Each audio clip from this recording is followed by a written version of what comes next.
Amateur emulators are better than the official ones. I don't even think it has to be argued at this point, it's just a plain fact. I'm not aware of a single Nintendo platform where fan emulators aren't more accurate and equipped with better enhancement and control options. And this doesn't just pertain to Nintendo. Sega has screwed up their emulation with ultra-high latency and bugs in the past. Sony didn't bother creating an emulator for the PlayStation Classic and instead grabbed an open source emulator from the internet, apparently without regard for how poorly it performed on their hardware. Companies don't half-bake retro products like this because they're greedy or evil. It just might not be viable to create an emulator that can rival a long-term fan project. Fans can spend decades perfecting software out of sheer passion without expecting a dime in return. A corporation can't. I've come to accept that commercial emulators will never catch up, and in a way it's not even fair to expect them to. But I do think it's fair to ask that they at least try, and with the expansion pack it's clear that they did not. Now, I didn't buy the expansion pack. Someone was generous enough to lend me their account to do the testing, and I wanted to note that for later. There's no controller pack support, leaving game features or even basic save systems inaccessible. You cannot save using WinBack's original system, and it seems that a warning about the mem pack has been removed from the title screen. Nintendo may have altered it to make this less of a slap in the face right at startup. You have to rely on save states, and one of the problems with that is that any bugs you encounter are likely to resume again when reloading the game. Instead of an applause feature, maybe they should have mapped a swap packs button, and games that don't support Rumble should use the memory pack by default. There have also been a lot of complaints about lag from some of the most knowledgeable speedrunners, and the most detailed test I've seen claims that Mario 64 had double the lag it did on the N64 or Wii. It also has more lag than the All-Stars version despite running on the same system with the same core emulator at the heart of both. Some media outlets have tried to downplay this by doing tests that either seem skewed, putting the original at a disadvantage by running it into an LCD, or that only list one number and proclaim that everything on the service is fine, with no details on their methodology. I'm not equipped to do much better, but I've got an old Wii I stole from a hobo in a gutter, a cheap HDMI adapter, and a monitor that I know to have 2 frames of lag, which I'll be subtracting from the results. I don't know how much lag the adapter adds, but screw it, the more the merrier. The Wii version of Ocarina of Time consistently lags 12 60fps camera frames, which amounts to about 166 milliseconds or 3 in-game frames. That's quite a bit lower than what IGN lists for their CRT lag, and again, I'm not compensating for the frame or two the adapter is certainly adding. Let's try Project 64 this time. Once again, I end up with 166 milliseconds on average. And now the expansion pack. The results here were less consistent, but the average was 216 milliseconds. It tends to lag behind Project 64 by 1 game frame, which may not sound like much, but that would be equivalent to 3 frames in a 60fps game. For the sake of being complete, I also tested handheld mode and found it to lag by the same amount, 15 camera frames on average. I don't know how much display lag the screen has, so I'm not compensating for it, but the results suggest that it's the same as my monitor. I tested Mario 64 in both All-Stars and Project 64 and found them to respond about the same with 100 milliseconds of lag, which is 3 game frames again, although All-Stars stretched into 4 frames slightly more often. The expansion pack consistently responded with 4 frames of game lag, or 133 milliseconds. I wanted to cast a wide net and test a few more, but I can only measure these in comparison to Project 64. Yoshi's Story was a rare 60fps for the time, and Switch lagged behind Project 64 by 2 of those frames, an extra 33 milliseconds. WinBack was also 33 milliseconds behind, which is just 1 game frame this time. Sin and Punishment averaged 50 milliseconds, which is 1 to 2 game frames behind. And finally, Star Fox was 1 game frame behind, about 33 milliseconds again. Every test I've seen from every source has found more lag on Switch. It's indisputable. The only argument is how much. People have reported wildly different levels for different games, and I think what's going on is that certain games just have more lag by nature. Yoshi's Story is a responsive 60fps game, so it still feels decent with a few frames of delay. Zelda takes over twice as long to respond with all else being equal. This has led people to claim that some games have lag and some don't, when that's not really the case. I found that all games consistently lagged 1 game frame later than Project 64, sometimes 2, but I need to stress that this is not the total lag that Switch is adding. There would be a wider gulf when comparing against real hardware connected to a CRT or a good digital converter. Personally, I didn't find the games unplayable, but then again, I haven't touched real hardware for years. I see no reason to doubt that someone used to the original hardware may struggle with the expansion pack. The controls have been widely criticized for being clunky and leaving no button option for C-right. The GameCube Zelda scheme had all 3 C actions mapped to buttons, and that controller had 3 fewer buttons than a modern pad. The buttons you do get also make no sense in certain titles, with WinBack's lone camera button rotating in only one direction. It's completely useless, and it makes me think no one even tested this, because weapon swapping was obviously a better choice for that button. There's also an odd asymmetrical trigger layout, where ZL is used but not ZR. The problem here isn't the default scheme, it's that you can't remap it. It's critically important to be able to remap those weird N64 layouts on a game-to-game basis. Having to do system-wide remapping in the Switch settings menu is not good enough for a premium emulation service. There have also been rampant complaints about the online play being this. It seems that if any player has a connection issue, then the quality for everyone in the match suffers. Some have defended the service by claiming that it's not possible to handle online play any other way, and that might be true, but it doesn't make this any less of a screeching mess. What just happened? What happened to the trees? Why are all the trees? And then there are just straight up fucking bugs. This one is not only a visual glitch, but a gameplay glitch, since the fight depends on the boss being invisible. Star Fox has strange artifacting during cutscenes, and the filters used for explosions and fire apparently aren't emulated, leaving those effects looking static and flat. There are pervasive texture seam issues that Glide N64 manages to avoid with its more accurate filtering. I also noticed a lot of audio bugs and warbling pitch issues.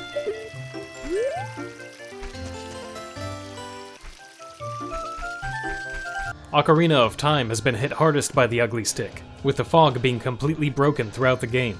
Instead of being a mysterious landmark in the distance, the Deku Tree now just looks like a really ugly model right on the edge of the village. Alpha texture effects have never worked in any of Nintendo's emulators, and they continue to suck on the Switch. Any object using the extremely common shine effect is broken. Various other bugs have been reported, but the most infamous by now is the Dark Link room. Multiple glitches had to come together to ruin almost every part of this scene. It's time to play Can I Fuck This Up as Badly as Nintendo, where I maliciously attack the highest rated game of all time to see if I can get it to look as bad as this premium service does. I started with the obvious stuff like removing the alpha channel from the water texture and changing its levels, and while that got close, it wasn't quite shitty enough. Then I noticed that the rock texture used on the side of the room looks very similar to the water on Switch, so I replaced the water texture with it and that did the trick. I fucked it. What seems to be happening is that two textures are blended for the water in this room. The semi-transparent water caustic is the main effect, but if I paint it solid, you can see that the rock texture is overlaid very faintly as a second layer. N64 games did this a lot to save memory. Instead of using a unique texture, they would pull a texture already loaded in RAM and layer that over something for some extra grit. Somehow the Switch emulator is only showing the rock texture at full opacity and nothing else, killing the reflections in the process. So in addition to the fog, alpha effects, and everything else, the texture blending also seems completely busted. These are not small issues. Developers had to work pretty hard to squeeze any kind of atmosphere out of that primitive hardware, and Switch is sideswiping large amounts of it. They're also not new issues. Many of these problems were introduced on Wii U and they've somehow just gotten worse. At least on Wii U, the fog worked. A lot of people have pointed out that somehow, the Wii is still the best N64 emulator Nintendo has made. It had problems of its own and doesn't deserve to be romanticized, but for 2006 it was pretty good. I've made the point before that Nintendo is decades behind amateur emulators, but now they're a decade behind their own emulator. I've been testing a bunch of N64 controllers for another video and have had to dig back through years of plugins like Jabo and Pokopom, looking for one that might finally work, and the experience reminded me of just how much of a mess N64 emulation is on PC. It's a mostly stagnant scene fragmented into dozens of old plugins, and it's so complicated to get into that even with an auto-installer, many people still found it too much of a hassle to try when I released my texture pack. If there was any system where Nintendo could have pulled ahead of fan emulators, it was the N64. Instead, they've released yet another revision where the emulation is outdone by a tangled pile of plugins. I'm a big fan of Gonets, but he's just some guy in Russia doing this for fun. And his plugin got these effects right, while the paid staff behind the expansion pack failed for the second or in some cases fourth time in a row. Is this the way it should be? I assume they'll act quickly to patch the worst issues, like the lack of save support, but even so, it matters that Nintendo launched a high-priced tier in this state.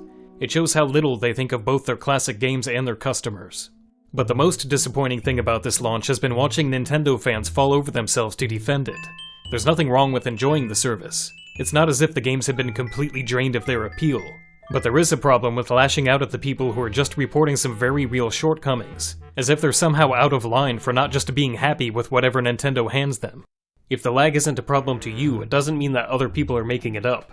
This isn't some subjective thing, people can measure it and gather data. We shouldn't decide whether something is a problem based on whether Chad D's nuts on Twitter noticed it.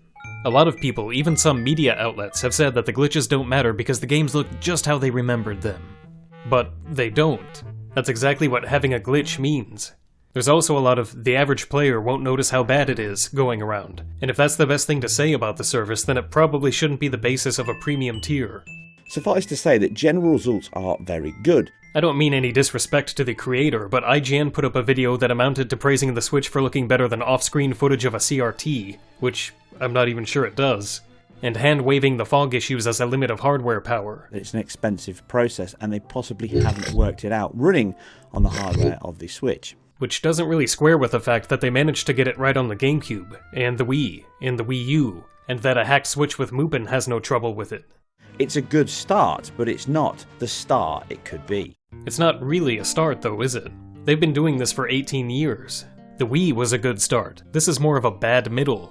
The majority of issues people are complaining about were on the Wii U 6 years ago. They didn't fix it because they don't care.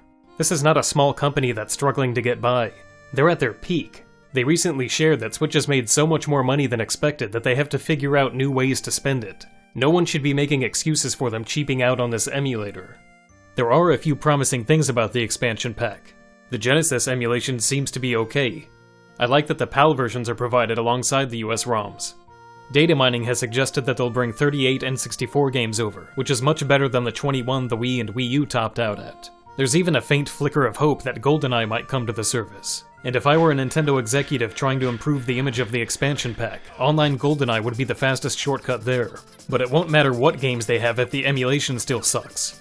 If they want to save the service, then they need to do a major overhaul right now.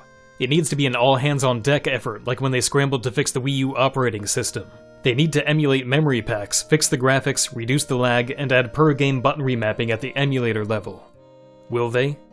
If the worst backlash they face is getting dislikes on a YouTube video, probably not. But if subscriptions are far lower than expected, maybe. I chose not to subscribe, and you have that power too. Nintendo just released data showing that about 1/3 of Switch owners have signed up for the base service. In spite of its shortcomings, Switch Online has done pretty well, and it's likely the expansion pack will also do better than it deserves.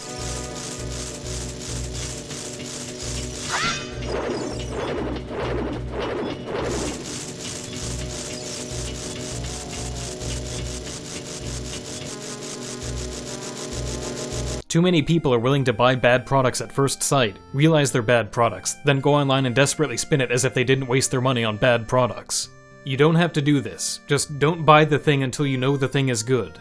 And if they make the thing good, I'll do another video praising them for it. Until then, I'll just be smug. Call me Mr. Smugworth. Smug funny. A smug's life. The desolation of smug. You've played these games 1,000 times before. Now pay $1,000 for them with the Switch Online Ultra HLE expansion pack. We fixed our bugs by switching to that emulator we killed off in the 90s. And early subscribers will get access to an exclusive game that's sure to drive the fans wild. The Ultra HLE expansion pack is only available in 10-year contracts with no cancellations and no refunds. All existing Switch Online members have been pre-enrolled and pre-charged for the fun. And if you've got a problem with that, take it up with the architect of our plan. We have a product for people like you. It's called the Wii, dumbass. The Switch Online Ultra HLE expansion pack has been canceled to make way for the Super N64 Omegaverse. This time we fixed the bugs of the Ultra HLE expansion pack, and subscribers will have exclusive access to a Wario keychain that politely holds its farts. Tell me more, about your third day. Pricing for the Super N64 Omegaverse is complicated, so ask a participating lender for the terms of enrollment.